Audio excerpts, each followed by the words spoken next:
दोस्तों, हिंदी फिल्म संगीत के सुनहरे दौर में कुछ गाने सिर्फ गाने नहीं बने, बल्कि इतिहास बन गए। एक ऐसा ही गीत जिसने पूरे हिंदुस्तान को झूमने पर मजबूर कर दिया, बदन पे सितारे लपेटे हुए। लेकिन क्या आप जानते हैं, इस अमर गीत का जन्म मुंबई में नहीं, बल्कि पेरिस की एक चमकती रात में हुआ था।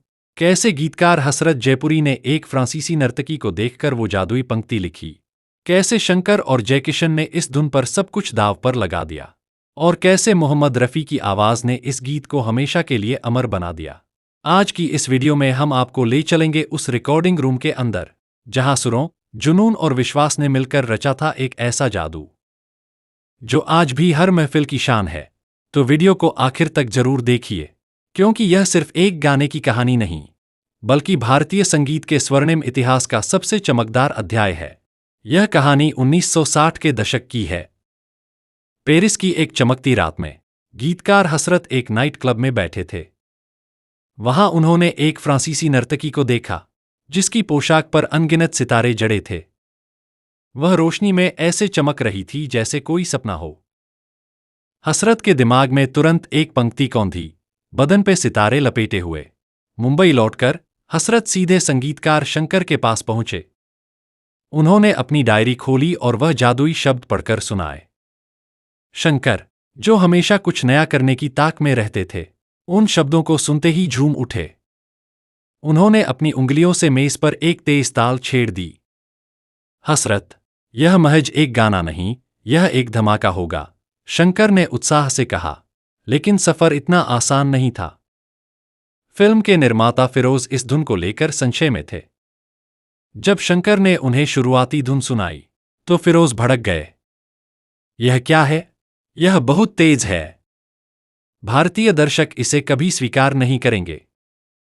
हमें कुछ धीमा और पारंपरिक चाहिए, फिरोज ने हाथ नचाते हुए कहा।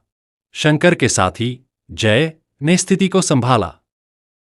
जय को ताल और लय की गहरी समझ थी। उन्होंने शंकर के कंधे पर हाथ रखा और फिरोज की ओर मुड़कर बोले, फिरोज भाई, संगीत में जोखिम लेना ही तो असली कला है।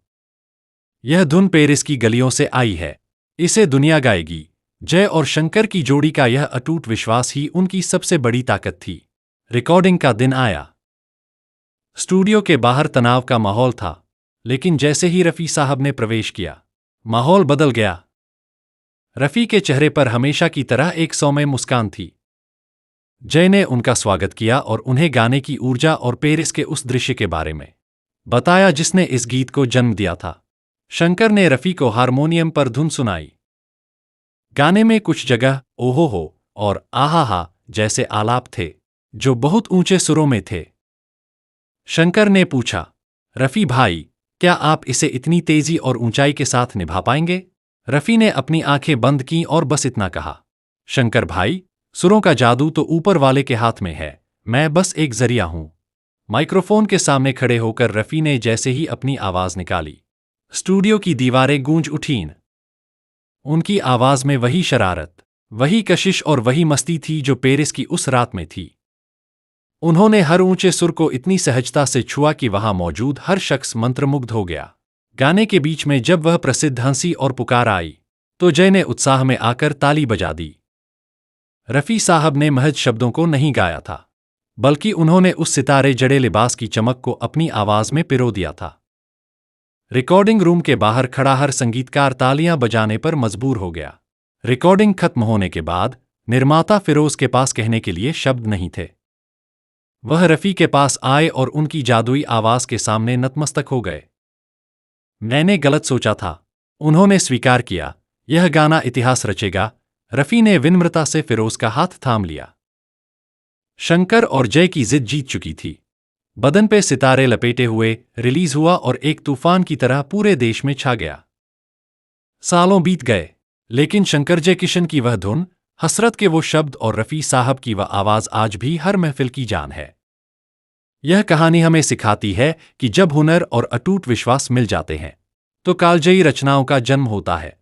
तो दोस्तों, यह थी कहानी उस कालजयी गीत बदन पे सितारे लपेटे हुए की। एक ऐसा गीत जिसमें पेरिस की चमक थी, मोहम्मद रफ़ी की जादुई आवाज थी, और शंकर जयकिशन की अद्भुत धुनों का जादू था। यह कहानी हमें सिखाती है कि जब कलाकार अपने हुनर पर भरोसा रखते हैं तो दुनिया की हर शंका छोटी पड़ जाती है, और तभी जन्म लेते हैं ऐसे गीत जो समय से भी बड़े बन जाते हैं। अगर आपको यह कहानी पसंद आई हो तो वीडियो को लाइक जरूर करें, चैनल को सब्सक्राइब करें और बेल आइकन दबाना ना भूलें, ताकि बॉलीवुड के सुनहरे दौर की ऐसी ही अनसुनी और दिल छू लेने वाली कहानियां आप तक लगातार पहुंचती रहें।